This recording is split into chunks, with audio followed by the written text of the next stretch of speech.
But yeah, welcome, Kat. Thanks for joining. Just as a little bit of an intro for Kat, she's the founder and CEO at Stark. So, kind of like some cool fun facts that I forced Kat out of her is she speaks three different languages, so that's two more than me, and she enjoys rock climbing and pottery when we're not kind of in a pandemic. Specifically, kind of on the Stark side, Stark is like a suite of integrated accessibility tools for designers, developers, and PMs. And I think Kat kind of describes it like the vision for the product is to become like the Grammarly for accessibility and software.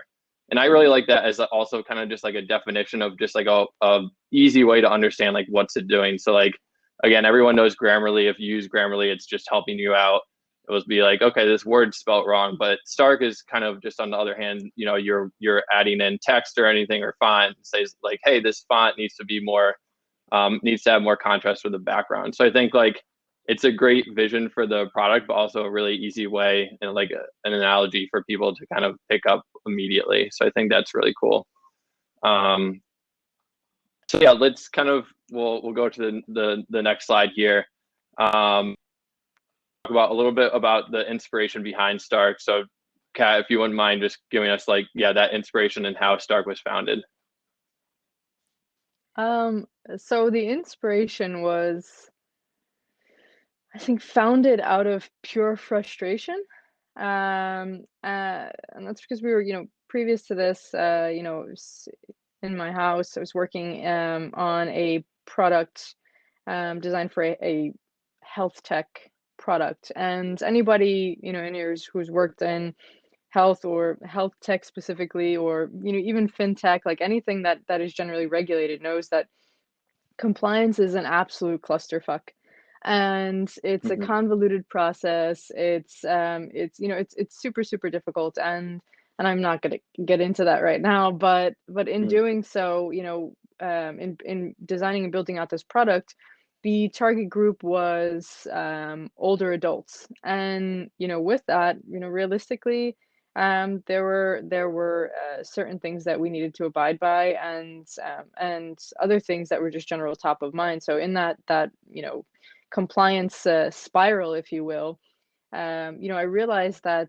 the tools for me to be able to do this in a way that was easy, and ensured that I could actually do it and deliver on that were inaccessible themselves. They were like either catering to really big organizations, or super difficult to use, or they only catered to engineers, which is ass backwards because this process starts at designers. Hmm. Um, that there was no educational material around it, and so anybody who's already dove into accessibility knows that the topic in general, and everything that comes with it, is very dense. And so part of Stark's job is to drill that down into something that's human readable and digestible. But at the time, that didn't exist, and I needed to get something done. So at least there was something there that these individuals using it could actually successfully use the product. And so we said, like, what is the most simple um, version that we can build for ourselves? And so we built what would become version like -5 of Stark.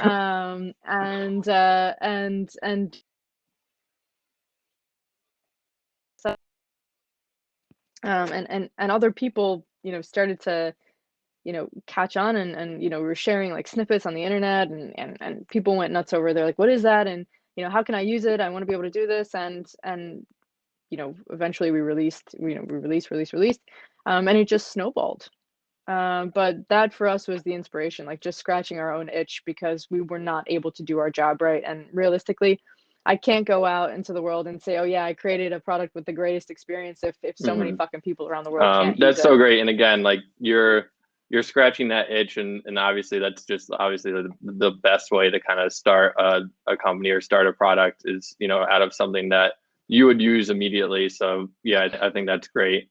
Kind of switching or like kind of moving a little bit more, kind of as you were saying in terms of accessibility is kind of a dense topic, and there's like so many different articles out there. I know this is I think like in Medium, there's a new article every week about accessibility, and I think to a lot of people who don't use it every day, it might Good. just be kind of that lofty like topic up there that people kind of generally know about, but don't haven't wrapped their heads around it yet. Um, I think the question for you is, obviously someone who works with this a lot, how would you describe accessibility in software for people that might have heard it a couple of times on Medium, but haven't actually used it or been forced to do something at work that has to do with accessibility. Yeah, sure. So I think the root of accessibility is access, right? And I think we collectively in this space right now are working on products. It could be, a fun side project or a product that is serving a multi-million user base. But either way, it's pushing forward human innovation in some form of fashion. It's bending design, it's bending technology, and humans are innovating more and faster than ever before, and that's amazing to see. But it's only amazing, it's only true innovation if it achieves its goal, and the goal is that people can actually access that. And that's the individual being able to access their financial services, even though they can't get to a bank, being able to access that mobily. Someone being able to easily kickstart and kick off a new business and moving their family from income level, one income level to the next.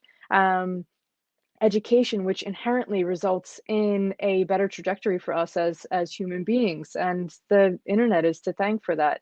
And so, when I think accessibility, I Mm-hmm. think access. And access, the one thing we say at Stark is that something is accessible because it's usable. And a lot of people will argue that you can be accessible and not usable, and that's true. But to me, true access Mm-hmm. is the ability to use it. And so something is accessible because it's usable, and it's usable because it doesn't exclude based on, race or gender or economic profile, socioeconomic profile, and a slew of categories that we find ourselves, boxing ourselves in, or the world boxing ourselves in. And so, when we talk accessibility, that's how we think about it. That's how we approach it, and allows us to, to build with that in mind. I think our job is to, obnoxiously question, why are we collecting the things that we are? Why are we making the decisions that we are? By changing this, who does it impact? Who does it exclude? Who does it shame? Is this ethical? Is an ethical decision? And I think having really Mm-hmm. strong principles and morals and values play a large role in your Awesome. And, ability and to I do think that. like just again like talking about it and getting access to more information about accessibility is also important. And of course this is where I come in and say like the Stark Slack community is great because these are the types of questions I had in the beginning. We're just asking questions, and it's just such a great platform to ask like questions about accessibility if you need to know more about it.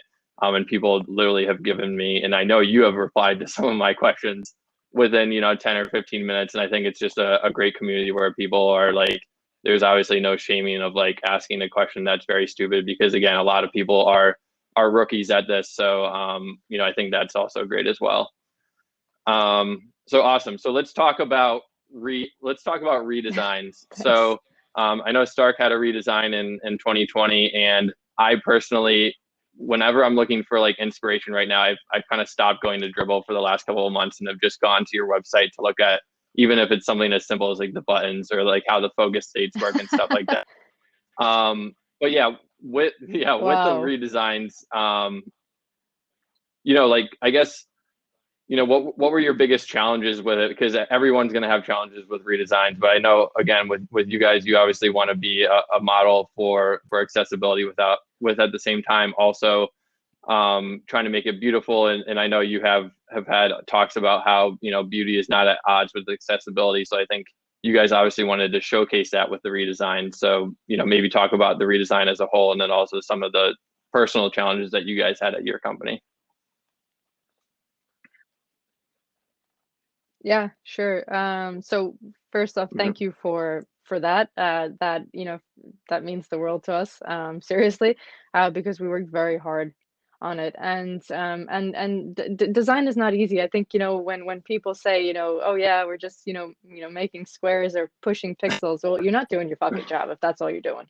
And so when we and that's not to say that, I whenever we talk about this, I never want to compare it to something, we Hmm. need to measure with certain sticks, right? Designers are not doctors, but we are designing the software for the machines that doctors are using to perform surgery now. And like that's the thing. Design is when you say digital design or software Hmm. design, what are you working on, right? And so um, when it came to this redesign, we wanted to do exactly as you said. We wanted to be the model for beautiful design, for beautiful, Hmm. inclusive, accessible design. And we looked at all the the other design, dev, whatever tools in the space, and others in the accessibility space, and we said, how do we bring this to life? Like, how do we, you know, for those listening, like,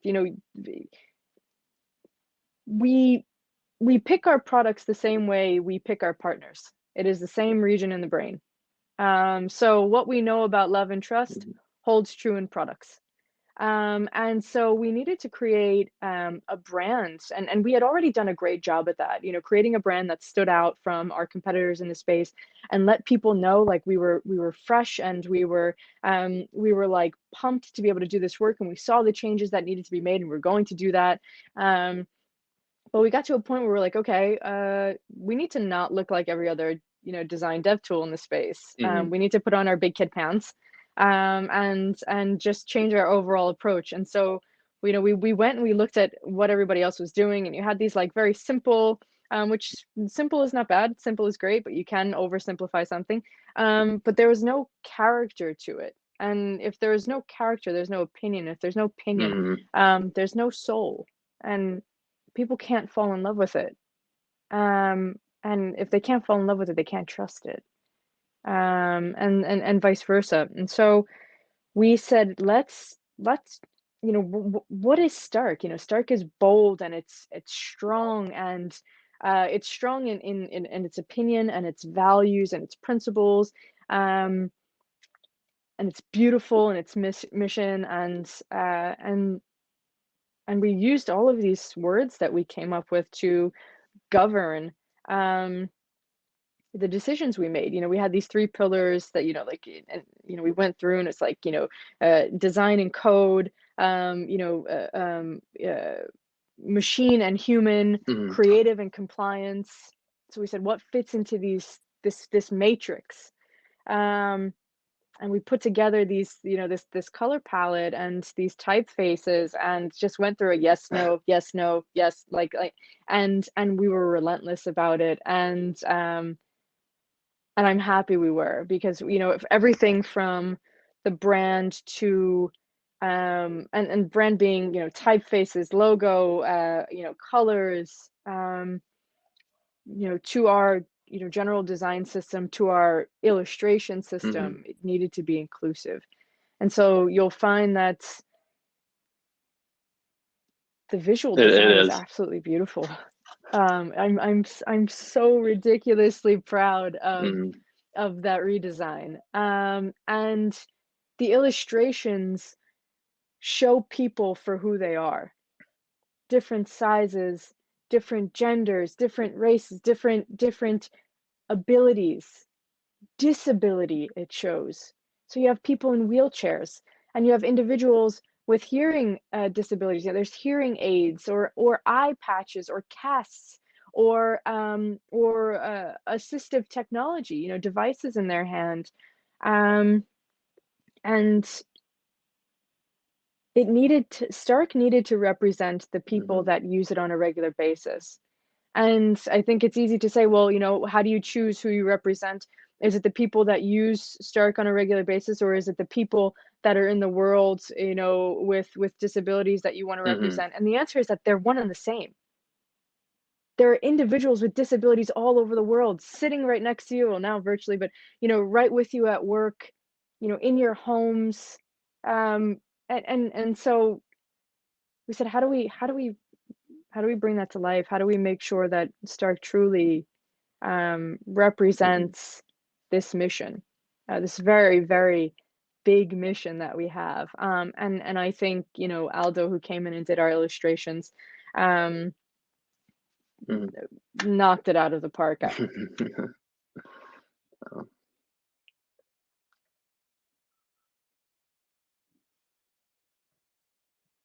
Oh, Kat, I think I can't hear you at this point. Sorry, not sure if you turned off your mic.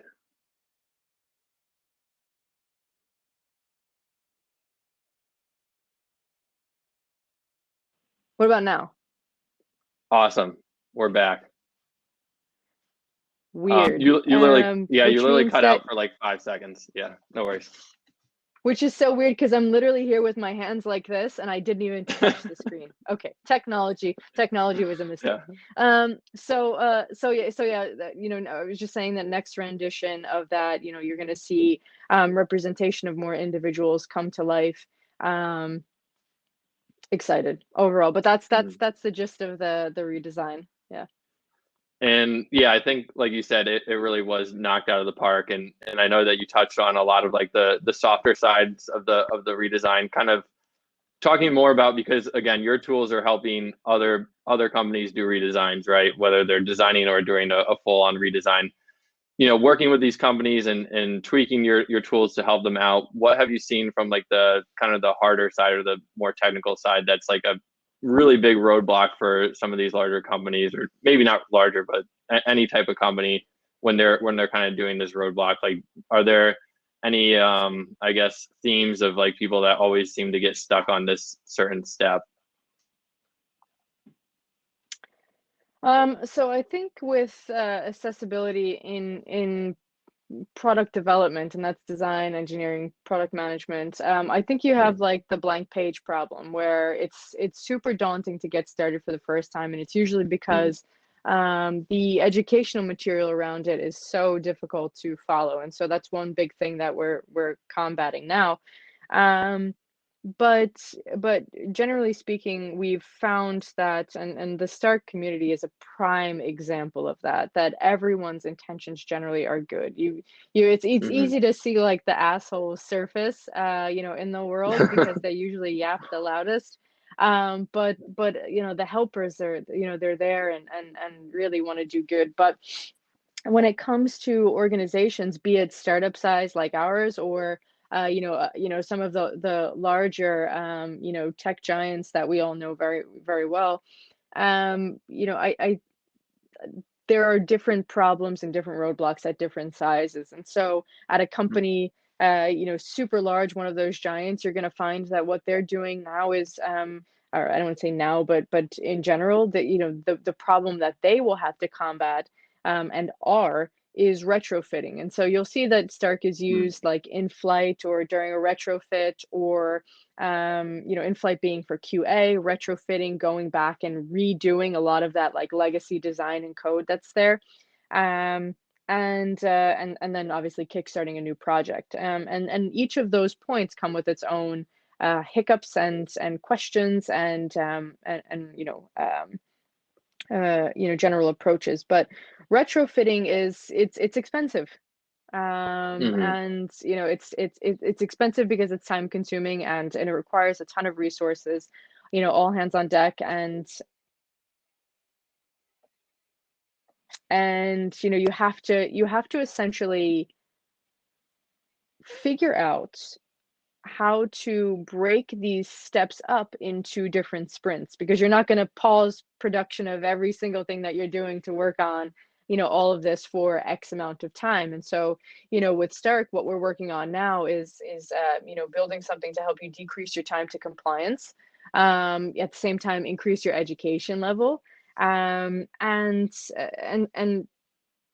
for a lot of companies, anyone that has existed before this has become a topic or a requirement is in need of doing this for a spectrum of reasons. But I'd say the you know, big roadblocks are that initial daunting, Mm-hmm. what the hell do I do? to the, oh, what the hell do I do? I'm not starting a project, I'm actually retrofitting, and I need to figure out how to bucket each of these tasks into sprints, the same way we would take our tasks for the week and bucket them into the Monday through Friday, based on what is highest priority. Quick wins are great. And so there's a method to the madness, a framework that we're putting together now to help teams think about this, and help them approach that. But yeah, that's what we've been And seeing. yeah, I mean, I could totally echo that. I know at Psychotic, I kind of joined maybe 4 or 5 months ago, and I think the big thing was as a team, we were looking to make our product more accessible. And again, if you like look at the WCAG, you're like, okay, that's a lot. And you're like, well, where do we start? It's not like there's not a giant red arrow that says start here, right? So just as a personal story for us, we started with colors because not only I think that's kind of still a big chunk, and we had to do bite-sized pieces. But once that's done, it's also a very like visual thing for people to kind of hop on board to. It's like, oh, now our colors are accessible, and we can actually see that difference like very visually throughout the app. So that's honestly where we started. And again, I don't know if it's the right answer. I think it's time will tell. But I think that was definitely, like you said, it's kind of a hard issue in terms of just where do you start kind of thing. So awesome. Yeah, yeah, and it's a yeah, that's a color is a quick win, obviously.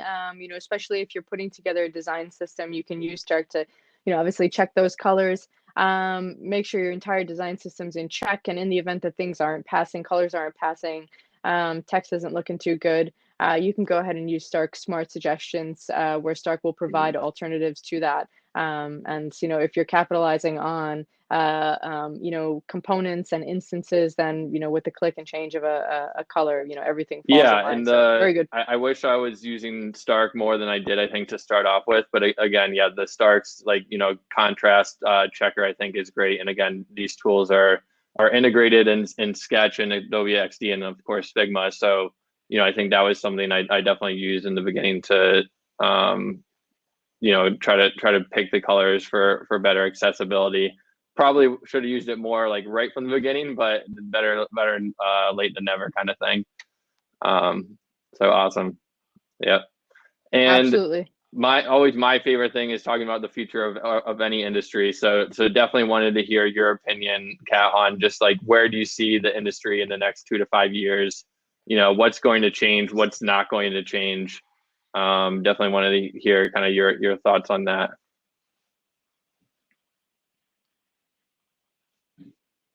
This is one of those things where, are we talking like, the design space? Are we talking tech Yep. industry? Like, what are we talking here? Yeah, Because there's layers, and I think in a lot of let's go ways, with the one is a design catalyst. design side then.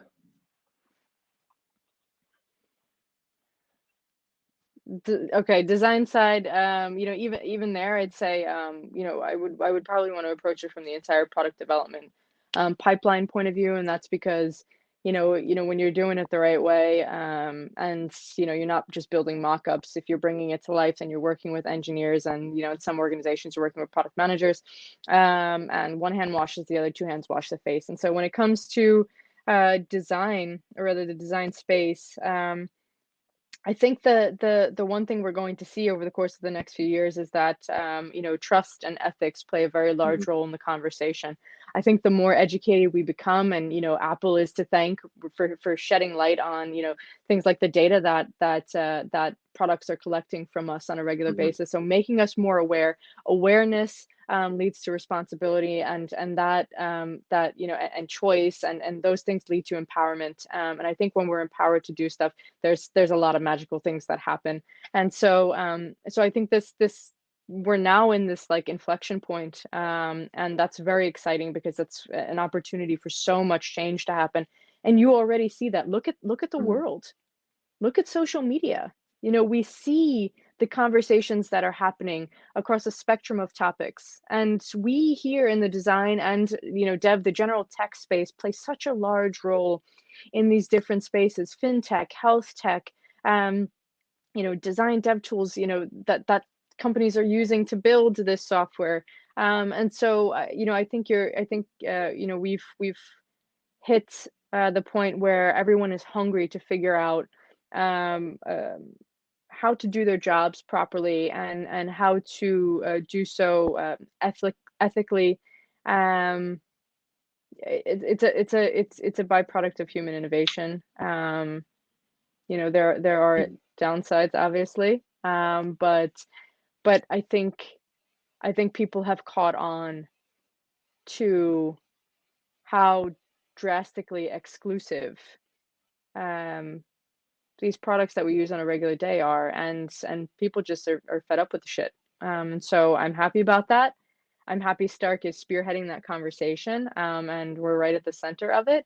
And I'm really excited to see what happens in the coming years, and how that manifests itself. I think I think there's more I can say about it based on what we're building, but I'm going to hold off on that.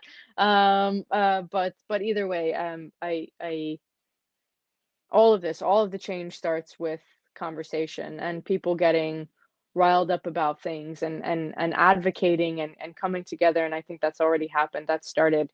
I think 2020 was a large tipping point. And so, unless there's a random black swan event that like changes the trajectory of something, which, when it comes to this stuff, I highly doubt it.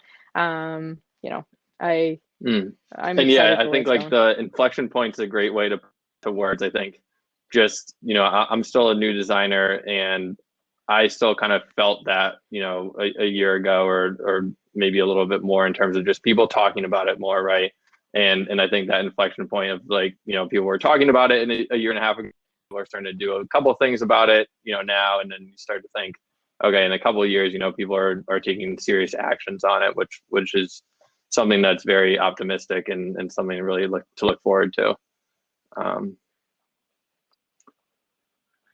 okay, Yeah. I always like this motivational material. So we kind of talked about this over email, and definitely wanted to ask, again, you're around a whole bunch of companies doing designs, that's inclusive and that's accessible. What have you seen in the last like 6 months that's just like, wow, I want to tell everyone about this because it's, truly accessible, it's truly beautiful. Again, it could be one of the customers that uses Star, could be something that's not in software that you saw out in the world and you just thought was great. I think, just kind of describing one of those things that really was inspirational for you would be kind of cool to hear.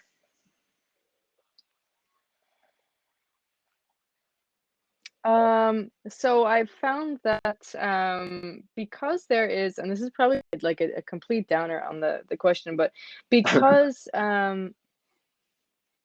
because there's so much noise because there's so much noise in the tech industry,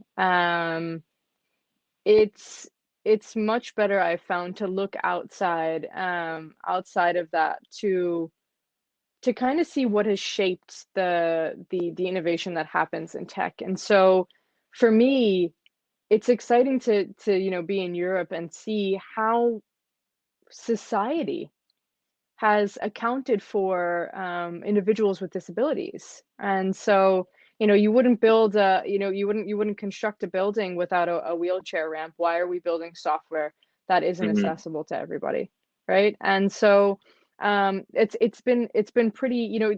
Systems can be designed too. They can also be iterated on, and so it's been amazing to see just how different cultures view disability, and inclusiveness. That's been super, super motivational. The conversations that we have with the community members on a regular basis who are, um, working on, the tool we use on a regular basis. Translation apps are phenomenal. Like, I think it's such an underrated product to use, is, the fact that we can actually translate something for an individual, which is another thing. Localize your products when you can. And if not, just, translate them. It makes a load of a difference. But yeah, for me, in terms of products, I turn to the I think the greats. So I love understanding how, products that were originally just like hardware have shifted into this digital space, and how technology has enabled it to just, put it on overdrive. So like Leica is a prime example of that. The iPad is a Hmm. phenomenal example of where hardware is moving in terms of digital devices. Um, yeah, yeah, those are the things um, Hmm. that I really And like. I think again Yeah. with all motivational material, I think it's great because it just kind of keeps your drive going. Obviously, for some other people that might be working on something at a smaller scope at their company, I think it's always good to have that motivational material and really push for it. If you know you're not getting push from anyone else, and it's kind of a intrinsic pushing. So I think that's really great as well.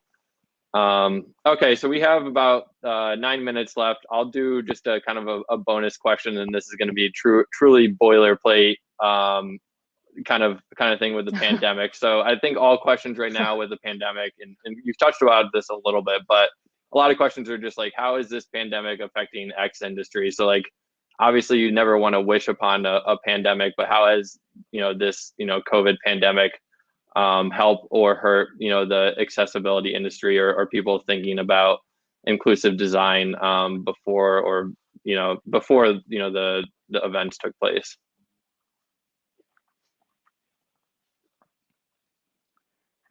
This pandemic has unfortunately had drastic impact on individuals with disabilities, and in turn has shined a very, very bright spotlight on companies that have, be it intentionally or unintentionally, excluded individuals from their products. Individuals with disabilities are out of work at an alarming rate compared to able-bodied individuals.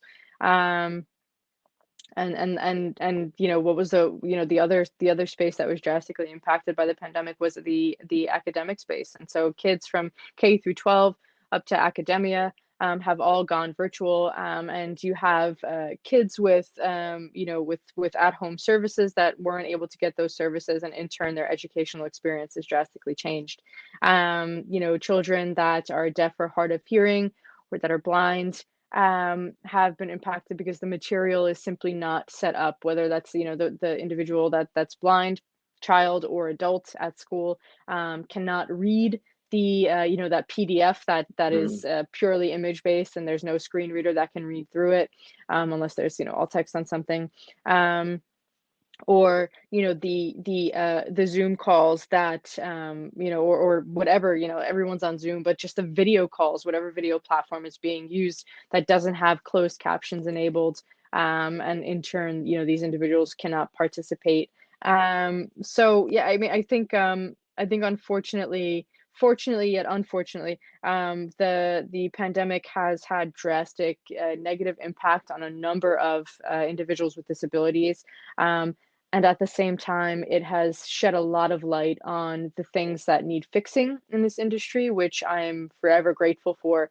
And I can say, with complete honesty, and certainty, that these teams now are scrambling, and digging really deep into to make sure that their products are inclusive. And then there are some that just don't give a shit, Mm-hmm. and that's on them. But there's nothing quite like a lawsuit. Yeah, So and I love kind of the two sides of a coin there that you kind of highlighted, and I think the on the optimistic side, like you said, it kind of shed light. And you were talking about Zoom, and of course, even with this one here, it took me. I think I was up all night one night just trying to figure out how am I going to do closed captions while showing your face and my face, and it's still being on Bevy, which is a tool that we're using for Figma. And so right now I have basically Google Slides up as well as I have Bevy up, and then I have Notion showing me my notes, and obviously this is someone that can read everything fine, and I have no um had no initial issues on my side if this wasn't virtual, and it completely shed a light on how difficult something seemingly so easy would be if we were doing this face to face. So I think it's just again can shed a light on designers of just how difficult some simple things could be. And again, like I think again, kudos to Google Slides that allows you to have closed captions, or else I don't know how I would have done this. I would have been up a couple more nights. So um, it's good to, and again, now I know a tool that I can trust on in terms of closed captions, as well in terms of presenting too. So yeah, very, very valuable to kind of see the two sides there on that.